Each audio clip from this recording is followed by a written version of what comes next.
प्रिय छात्रों, आज का हमारा यह e video lecture income tax subject के income from house property head के तहत तैयार किया गया है, जिसमें दो पार्ट इसके आपको पहले शेयर किए जा चुके हैं।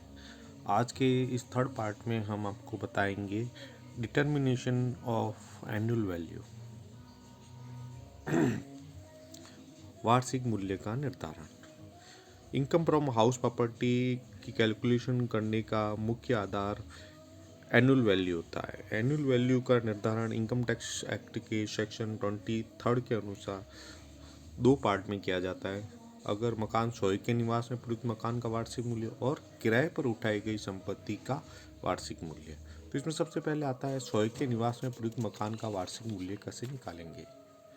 स्वयं के निवास के लिए प्रयुक्त मकान का वार्षिक मूल्य में जो पॉइंट्स आएंगे उसमें आएंगे पूरे गत वर्ष में स्वयं के निवास में प्रयुक्त हुआ हो, या नौकरी या बिजनेस के कारण पिछले साल मकान अप्रयुक्त रहा हो, या स्वयं के निवास हेतु अनेक मकान हो, या नियोक्ता ने कर्मचारी से किराए पर मकान लेकर कर्मचारी को ही निःशुल्क मकान दे दिया हो, या कुछ माह के लिए किराए पर दिया गया और कुछ माह के लिए खुद के लिए प्रयोग किया गया हो। तो स्वयं के निवास में प्रयुक्त मकान संपत्ति का वार्षिक मूल्य, annual value of self occupied house property. स्वयं के निवास में प्रयुक्त मकान संपत्ति का वार्षिक मूल्य शून्य लिया जाता है, मगर काफ़ी सारी कुछ कंडीशन हैं जिसमें गणना की जाएगी। मकान पूरे गत वर्ष में स्वयं के लिए प्रयुक्त हुआ, house is self occupied through out the year. अगर मकान का प्रयोग स्वयं के निवास हेतु होना चाहिए, इस उद्देश्य से मकान का प्रयोग करदाता के जीवन साथी और पुत्र पुत्री या भाई बहन जो उस पर ऊपर निर्भर है माता पिता द्वारा किया जाए तो भी यह माना जाएगा कि स्वयं के लिए मकान प्रयुक्त हुआ है। ऐसे मकान का वार्षिक मूल्य शून्य माना जाएगा। दूसरा आता है नौकरी अथवा व्यवसाय के कारण अन्य स्थान पर जाने से अप्रयुक्त रहे, when house is not occupied due to service और बिजनेस एल्सवेयर। यदि इनकम टैक्स पे अपने रहने के मकान का प्रयोग इसलिए नहीं कर पाया हो कि उसे अपनी नौकरी, व्यापार या बिजनेस के कारण किसी अन्य स्थान पर जाना पड़ा हो और ऐसे अन्य स्थान पर वह स्वयं के मकान में न रहा हो, तो ऐसे मकान का वार्षिक मूल्य भी शून्य माना जाएगा।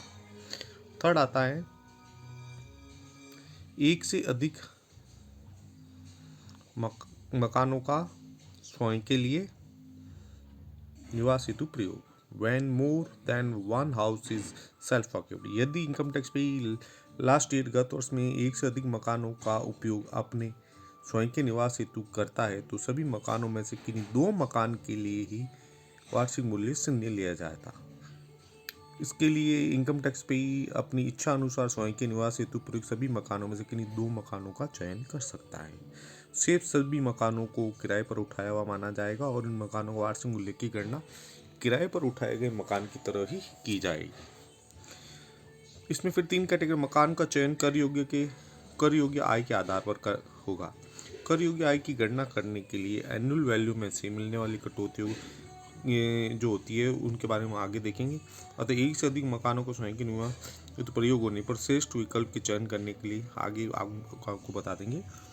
दूसरा पॉइंट है करदाता हर वर्ष चयनित मकान बदल सकता है। और तीसरा, यदि मकान अन्य रिश्तेदार को दिया गया तो उससे निवास हेतु मकान नहीं माना जाएगा। यदि करदाता अपने वयस्क पुत्र को मकान निवास हेतु दे रखा है, यानी किसी रिश्तेदार को दे रखा, तो ऐसे मकान को स्वयं के निवास में प्रयुक्त नहीं माना जाएगा, चाहे करदाता को इसे स्वयं के निवास में प्रयुक्त मकान मानने का अधिक लाभ हो। यदि मकान एक से अधिक आवासीय इकाइयों में हो, यानी कि अगर एक मकान उसमें अधिक इकाइयाँ हों। धन्यवाद।